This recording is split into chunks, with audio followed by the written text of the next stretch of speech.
Welcome, everyone. This class is not a live class. It's a pre-recorded class. I appreciate so much people coming every Sunday, and I couldn't be available at the usual time, but I didn't want to break our great momentum we have going here. So thank you for coming, and next week we'll be back to regular. And we're going to do our usual singing, and then people will come on. And the only difference will be that we won't have the question, dialogue, sharing session at the end, which I love and it seems everyone loves. And of course, we'll continue that next week. So because we're in the 3 weeks, we're going to continue singing songs about Yerushalayim. I believe I sang this last week, but it's one of my favorite songs, and it comes from the Amida, from the silent prayer that we say every day 3 times a day, and it's for the rebuilding of Yerushalayim. Yerushalayim ircha berachamim Berachamim tashuv v'tishkan b'tocha k'asher dibarta v'tishkan b'tocha k'asher dibarta Vel Yerushalayim ircha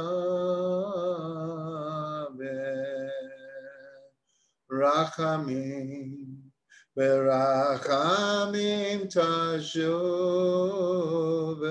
tishkan b'tocha k'asher dibarta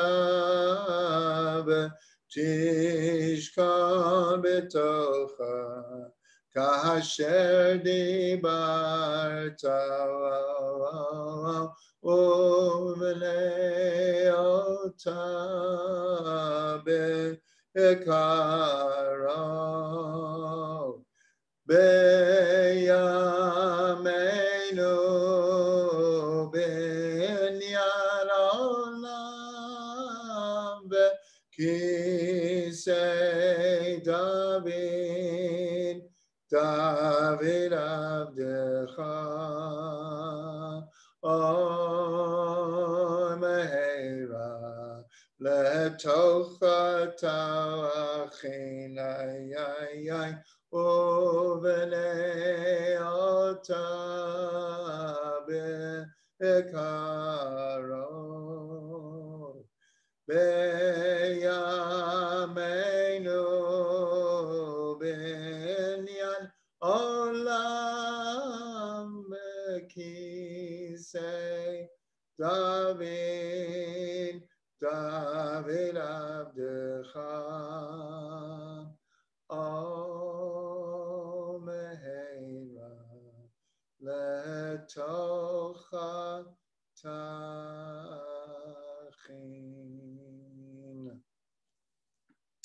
For those who just came on, I mentioned already this is not a live class. This is a pre-recorded class. I couldn't be here at the exact time that we usually do it. We will continue next week, but we'll do our full class. And the only difference is that we will not have our question, dialogue, sharing session in the end. So this week we have a double parsha Mattot and Masei. Most years we actually read these two together, and leap years we do not, but on most years we read them together. And at the end of Masei, we finished the book of Bamidbar. We finished the book of Numbers. So it's very significant. When we get there in synagogue and we read the last word, everyone yells out, Chazak, Chazak, v'nitchazek. Be strong, and be strengthened. So we're finishing the 4th of the 5 books. And the next week, we begin the book of Deuteronomy already, book of Devarim. Mattot means tribes. And the last 2 portions of the book of Bamidbar have a lot to do with the transition that is about to happen. Moshe already, it's known that he's not going to lead Israel into the Holy Land. Yoshua has been chosen as the leader, but also the tribes are going to take on an added importance.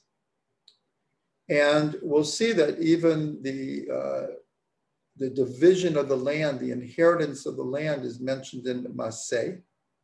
So what I wanted to do today is I wanted to, in a sense, review and get a sense and a bigger picture of the role of the tribes in the Torah. So we're going to do somewhat of a quick review so we could see, going all the ways back to Jacob and his sons, that the organizational narrative of the Torah is based very much on the tribes and the tribal system. And then we're going to try to associate it and make it relevant for today in a contemporary world. So when we go back, we see that all the way from the time that Jacob has 12 sons, we already see that the sons are the archetypal founders of the 12 tribes. So at the end of the book of Genesis, when we begin to come into Egypt, so it actually mentions the 70 souls that came down to Egypt. And they're counted according to the tribes. So already we have the transition from a family of 12 sons, the 12 tribes. According to tradition, of course, there was a daughter, Dinah. And another tradition is that each of the sons had twin sisters. But when they're counting the archetypal soul roots that come down to Egypt, we have the very significant number of 70. We'll see later the significance of that number. So when we open the book of Exodus, so I'm going to read the first pasuk. It says, "Ve'ela shemot b'nei Yisrael habayim Mitzrayma, et Yaakov ish ubeito ba'u." These are the names of the children of Israel who are coming into Egypt. Yaakov, the man, and his house they came. And then it reads the names of the tribes in the order that they, not exactly the order they were born, but Reuven, Shimon, Levi, Yehuda, Yisachar, Zevulun, Ubinyamin, Dan, Naphtali, Gad, Asher. So the opening of the book of Exodus starts with the idea of the 12 sons coming down, but the transition happening now is from a family to a nation. And the nation is based on these 12 tribes. Later in the Torah, we're not going to take the time to do this. We see that there are many censuses that once we leave Egypt and we go into the desert, we see that the Torah counts the people of Israel many, many times. And it's always by tribe. In other words, it's not just adding people together. It's always by the tribes. Then when we build the Mishkan, the tabernacle, so very, very symbolically, the high priest, the Kohen Gadol, on each of his shoulders, he has a stone. And on the stones, on one stone is written 6 of the tribes, and on the other stone, the other 6 of the tribes. And then he wears a breastplate that has 12 stones, and on each stone is written the name of the tribe. So here we see in very pictorial manner the importance of the tribes. That the high priest, as it were, is carrying the weight or the burden of the whole nation, but it has the names of the tribes. So again, all I'm trying to show is the development of this organizational structure of the tribes. And then when we go out to the Midbar, the beginning of the book that we're about to end, takes a long time, another census by the tribes, and then it gives the way that we camped in the desert. And this was according to 3 tribes on each of in each of the 4 directions. And the Kohanim and the Levim were in the middle, surrounding the tabernacle. And then the Torah gives specific instructions, which is the first tribe to march, and which is the second, and which is the third. And in there we see that each person is counted according to their father's house, according to the family, and according to the tribe.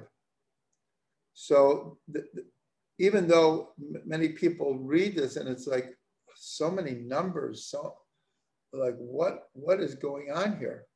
We see though that the structure is a very tribal structure. And then we get to these 2 parshas where the name of the parsha is named for the tribes because they are the leaders that are going to go into the land. I should mention when we sent the 12 spies, also is 1 per tribe. And in this parsha, there's a war. And when they are gathering up the soldiers for the army, it says, Elef lemate, 1,000 per tribe, 1,000 per tribe. And there are a number of explanations. Why is the Torah being somewhat redundant here? Could have just said 1,000 from each tribe. But it's actually understood that it was double. That's why it's Elef lemate. And there's a number of reasons given. One is that there were 1,000 fighters, combat soldiers, and from each tribe, and 1,000 in what's called like the backup logistics of an army. An army isn't just those who fight. There's a whole system of backup, of food and the tents and the armaments and clearing the roads and medicine and all kinds of things. So that's one of the explanations why it says 1,000 per tribe, 1,000 per tribe. It really was 2,000, but each had a different purpose. Another explanation is 1,000 to go to war and 1,000 that would be studying and praying for their success. That's another explanation. And then the Baal HaTurim, he says something very, very interesting. He says that if you add up Elef lemate, in other words, 2,000 from each tribe, you would get 24,000. Now, these are the amount of people who died in the plague that led to the war that's being fought in this parsha. So because 24,000 died, there would now be 24,000 that would go to war, in a sense, to redeem the situation, to redeem their souls. In this week's parsha also, we have the idea that the inheritance of the land is being discussed, and the 5 daughters of Tzlofchad come and they make a claim, because inheritance goes by the sons, not the daughters. And this is because the sons are expected to support daughters. And so if the sons don't have an inheritance, how can they support their wife and families? But the daughters of Tzlofchad came with a claim and said, our father didn't have any sons. So what about us? Are you saying that we can't inherit our father's land? And Moshe did not know the answer. He goes to God, and God says, they're right. They're right. If there are no sons, then the daughters inherit. And at the end of the parsha, actually before that, in Parshat Masei, it talks about the division of the land.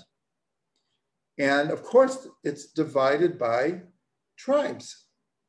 That is how it's divided. And there is a very important disagreement between Rashi and Ramban, because the verse says like this. It says like this. V'hin chaltem et ha'oretz begoral. The land will be divided by lottery. Lemishpachotechem, l'rav tirbu, et nachalato, v'lema'at tim'at et nachalato, et asher yetze lo shama, hagorel lo, yiyeh lematot avotechem tit nachalalu. So it says like this, that you shall, one second, that you will inherit the land in a lottery system according to the families. The larger the family, the larger the inheritance. And the smaller the family, the smaller the inheritance. As it will be determined by the lottery, it will be divided according to the tribes of your fathers will be their inheritance. So there's a discussion, what does it mean? The larger will get the larger and the smaller will get the smaller. So the Ramban understands that every tribe would get an equal amount of territory. But within the territory, it would be divided by bigger families and smaller families. We have to understand in those days, we're talking about extended families. So that's what the Ramban held, that the actual size were equal, but the families got it according to how large they were or small. Rashi has a very different understanding. His understanding is every tribe did not get equal. What determined? The bigger the tribe, the bigger the inheritance. The smaller the tribe, the smaller the inheritance. And then within that, it would be more equal. So these are just two understandings of how the land was divided. As far as I know, most opinions go with what Rashi was saying, that the tribes were not equal, bigger tribes got bigger inheritances and smaller tribes got smaller. Now, I want to compare it to something that many people can understand. Many people who are watching are from the United States. And it's actually very, very similar, the tribal system of Israel. We've pointed out from the very beginning of the patriarchs and the matriarchs that the tribal system was the organizational system. So if we look at the way the United States was created, it began with 13 colonies. And these colonies were settled over approximately 150 years before 1776. And in most cases, certain groups of people went to certain colonies. And a lot of it had to do with religious affiliation, where the land was opened up to settlement, and different groups, especially those that felt somewhat persecuted in Europe, would settle in a certain place. So each state began with having a certain flavor, a certain religious association, people who would know each other from the old country. And the colonies were set up fairly independently, that they had their own tribes, their own legislature. Some of them had their own monetary system, their own flags, their own system. And in 1776, the founders of the colonies found that if they were going to survive, especially when there was a war of independence, if they were going to beat the British, each colony would not be able to do it on their own. And so from the 13 colonies, we got the 13 states. And then a federal government was established. But to this day, there are constant legal questions and battles between the federal government and the state governments, and who is responsible for what. 250 years later, it's still in process, it's still in flux. So the way that Israel was settled was very, very similar. As we see, each of the tribes coming from one of the sons of Jacob, each one of them built up within a certain, let's call it a tribal bubble. And in the desert, each tribe had its camp, it had its stone on the breastplate, it had its own flag, it had its own insignia, it had its color. And we're even told, there's a midrash, that when we crossed the Red Sea, it didn't split in just one path. The midrash says it split into 12 paths, and each tribe walked through their path. And in modern times, there's a number of Hasidic explanations that try to link or associate the idea that there are so many different minhagim, customs in Israel, and different ways of prayer. There isn't one prayer book, even though if we looked at all of the prayer books in Israel, we would find them 90% with the same words in the same order. But there's a healthy 10% that's very, very different. The way a Jew from Yemen prays is different from a way a Jew from Poland prays. And a Jew from Poland is different than Western Europe. And Western Europe is very different than Northern Africa. And so many explain that symbolically, the 12 different ways of prayer that we have today, again, most of it is the same, is like the 12 tribes, that each tribe had its independence. And if you read the book of Yoshua and Judges and the book of Shmuel, of Samuel, even through the book of Kings, you will see the importance that the tribes still had. There was still a certain amount of independence. Now, I quoted Abal Turing before, of the way he described that the two 1,000s together equal 2,000 from each tribe, meaning 24,000.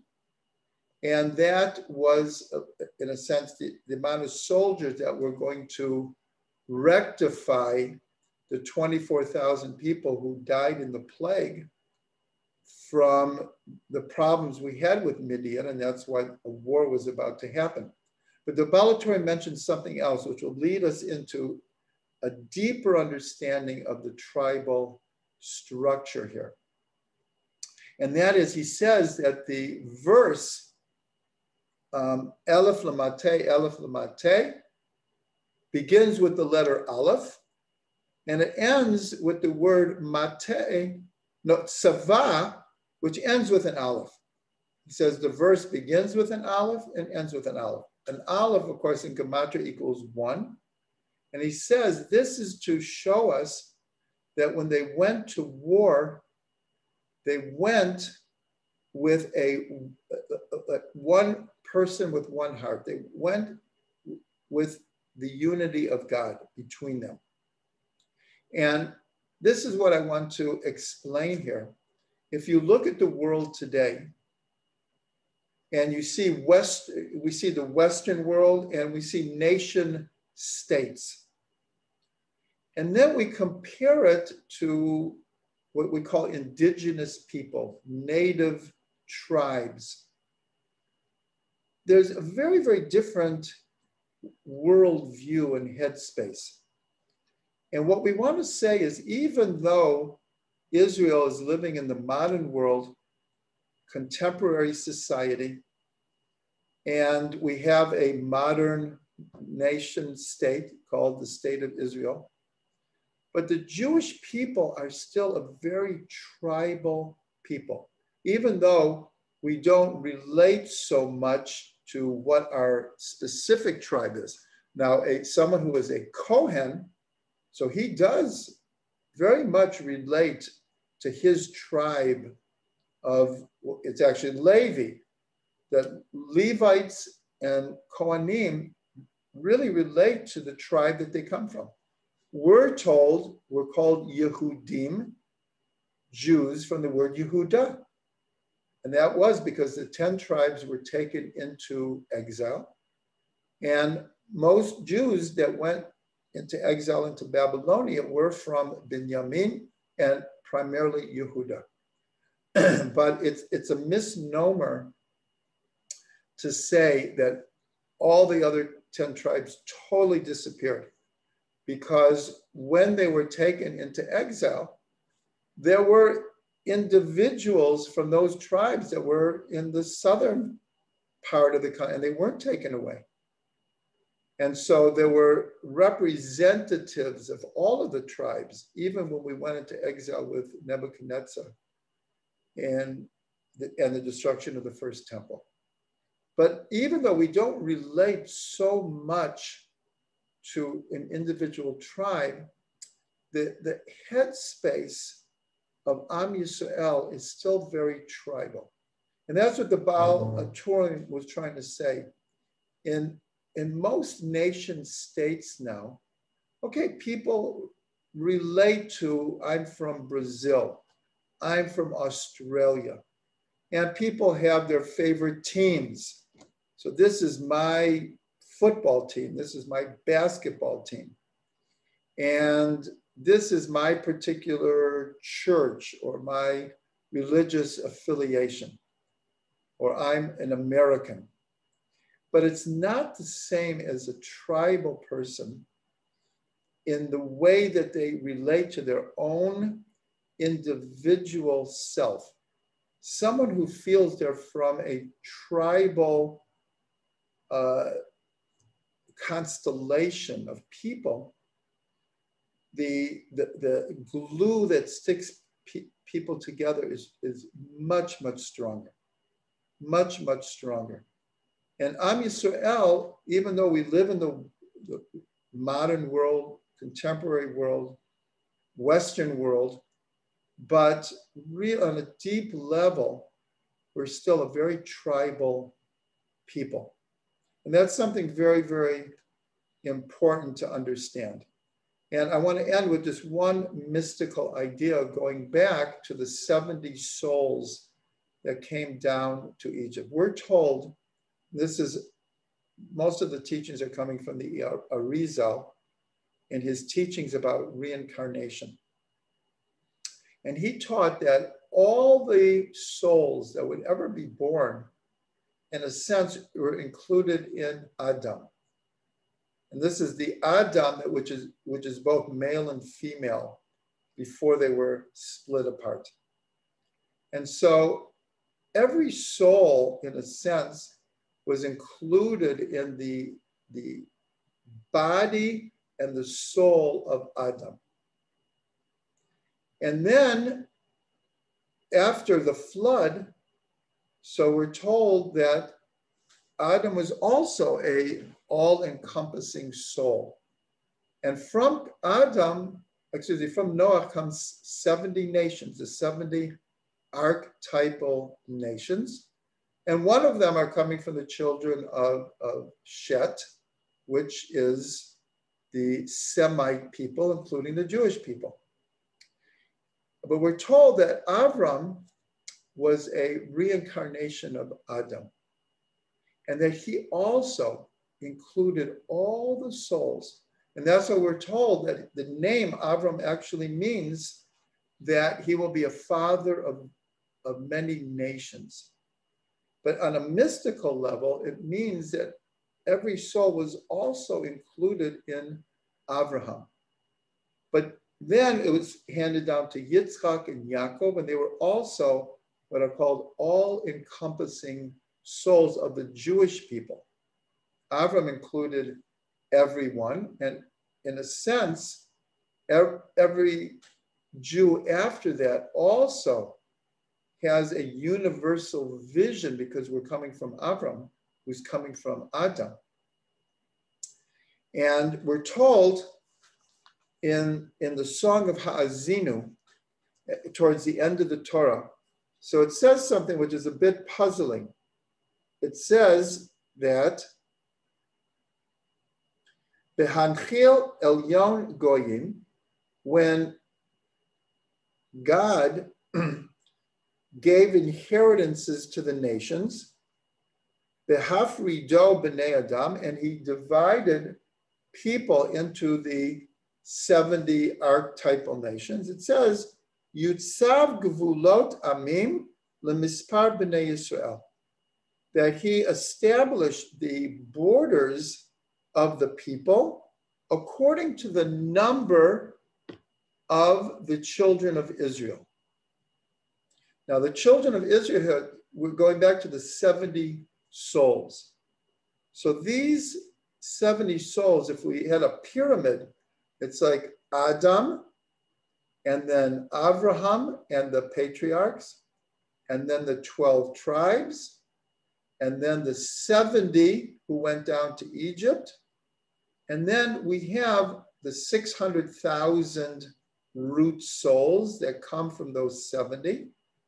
And ultimately, you also have, that's what it says here, that God established the 70 archetypal nations according to the 70 souls from Israel that would come into the world later. In other words, we say that the Torah is the blueprint of the world. And since there would be 12 tribes and 70 souls that would go down to Egypt, therefore God established the structure of the world, the organizational structure according to that. And that's why we have 70 archetypal nations. So we just want to finish with this idea of Am Yisrael having a tribal consciousness. We're taught in Kabbalah, every person has a soul. And in the secret of reincarnation, individual souls are connected to soul roots. And soul roots are connected to soul families. And soul families are connected back to the 70 souls that went down to Egypt, which are connected to the 12 tribes, which are connected to the patriarchs and the matriarchs, which are connected back to Avram, who's connected back to Noach, who's connected back to Adam. So it's like this pyramid of soul connections. And somewhere like right in the middle are the tribes.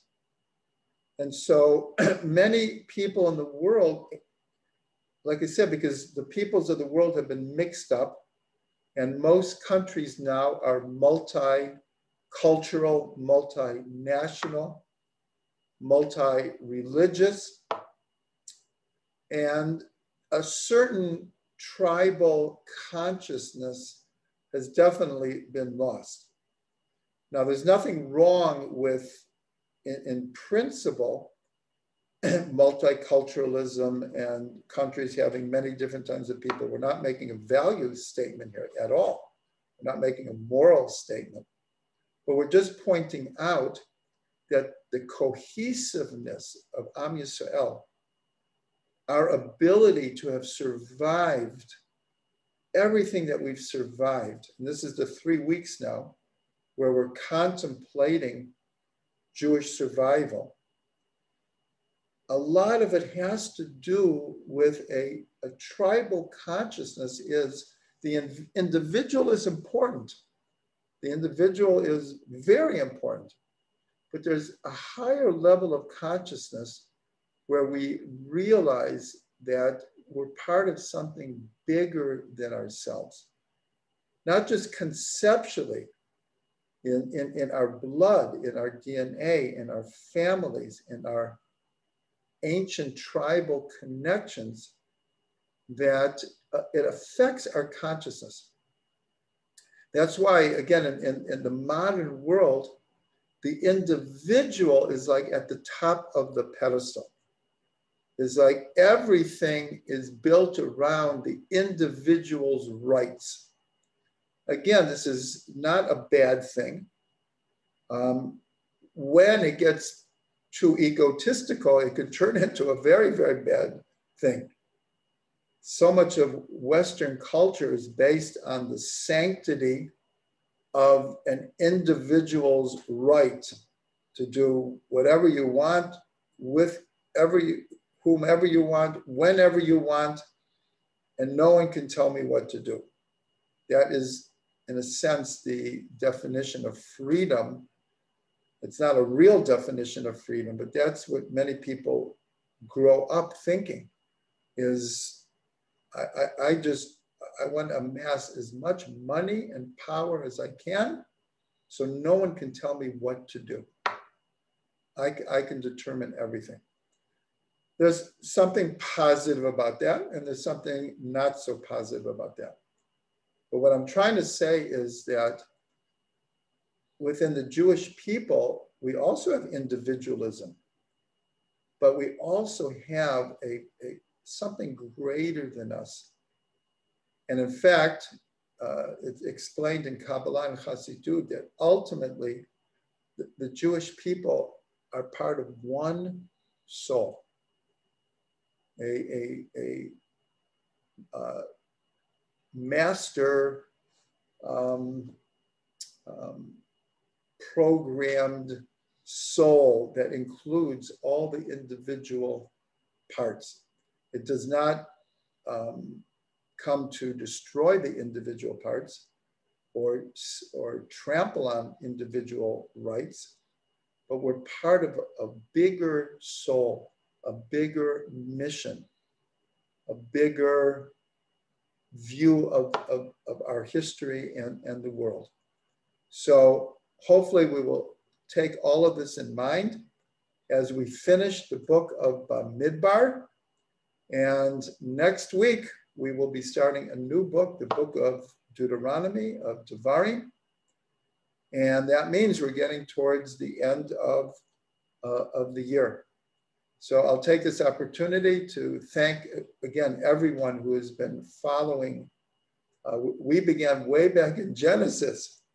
We're about to finish the 4th book, and hopefully we'll stick together with this kind of commitment to the end of the year and the book of Devarim. And I just want to bless everyone to develop our individual potential, but never lose track of a bigger picture, a bigger consciousness that we are a part of.